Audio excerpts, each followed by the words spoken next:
So you're going to be through every rally?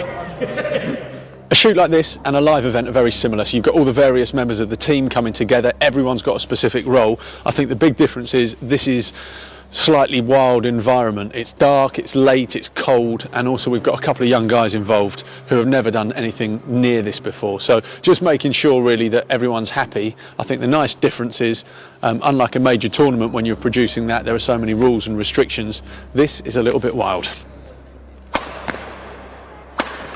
I was playing internationals around Europe mainly, but I've been to Asia a few times and represented England as well.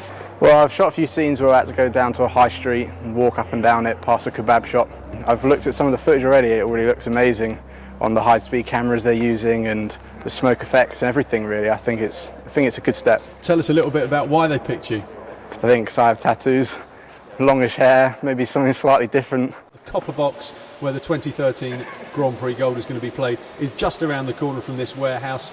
Any thoughts about that event and badminton being in London? They've got the national circuit, they've got the All England, but there was nothing in between for the internationals like I was. You know, I couldn't get into All England because I wasn't ranked high enough. It would have been great to have had a tournament just below it, so it would be more of a chance for people in England to see the up-and-coming talent. Great, and just finally, a few words about your experience. Enjoyable, exciting? Yeah, enjoyable and freezing cold, but enjoyable, I'd say, definitely enjoyable.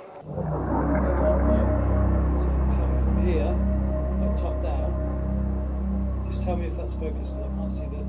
Yeah, that's focused. I feel quite excited about being invited to this film and taking. And what did you think when you first got the call? Well, I was questioning my coach. Really? Am I really going involved in this film and taking? What do you think this kind of film will do for the sport of badminton? I think it will increase the popularity of badminton and invite people around the world to join the London Grand Prix Gold. And can you finally just describe what you need to be physically to be able to play sport? You should be strong, like training muscular endurance, muscular strength and cardiovascular fitness. Looking at the camera as well.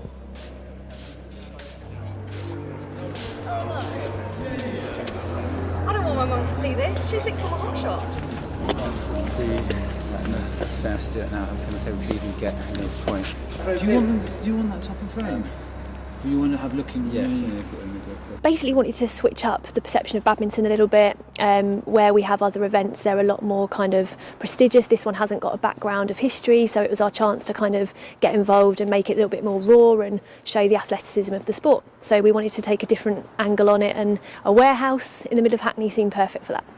What do you think the response from the badminton community is going to be to this? I hope it will be positive, otherwise we wouldn't be doing it, because we still don't want to turn anyone away who really loves the sport.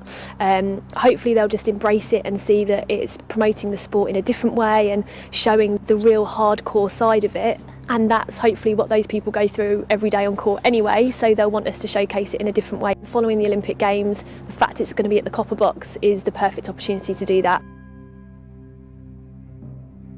I'm alright actually, because I've been nice and toasty for the last hour, not jumping around like Harry has.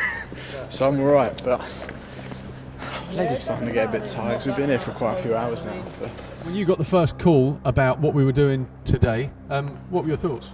Gobsmacked, and good opportunity to show umpiring in a good light around the world, and something different as well, and a new venue.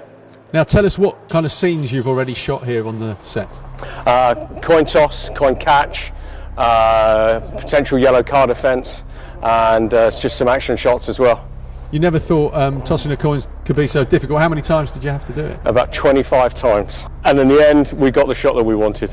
It's good to see another event in England. It's also great to see the event in London. It's been a long time since we've had a good quality event in London, and to put it in the Olympic Park as well, where so much passion has been shown over the last years. Great, can't fault it. Perfect. Right in the centre of the screen. Right, cool. Great fun, but cold. working with high speed, and the last couple of years been working with high speed. One thing I've kind of got straight away with badminton is it's got a specific pace. It's very fast, but at the same time it's quite delicate. So the idea sprung to mind was to slow down those fast shots and then speed up those slow shots. And it's always quite tough when you've got people that are professionals and then all of a sudden you put them in a different game. So you're asking them to act, you're asking them to do things that they wouldn't usually do. And I always kind of find it quite important that I need them to feel comfortable in front of the camera. And it's very easy to see somebody who's not comfortable in the camera and who may be nervous, but they just seem to carry it off fine.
My moment to shine now, isn't it? It's always going to sit on that end of the court anyway.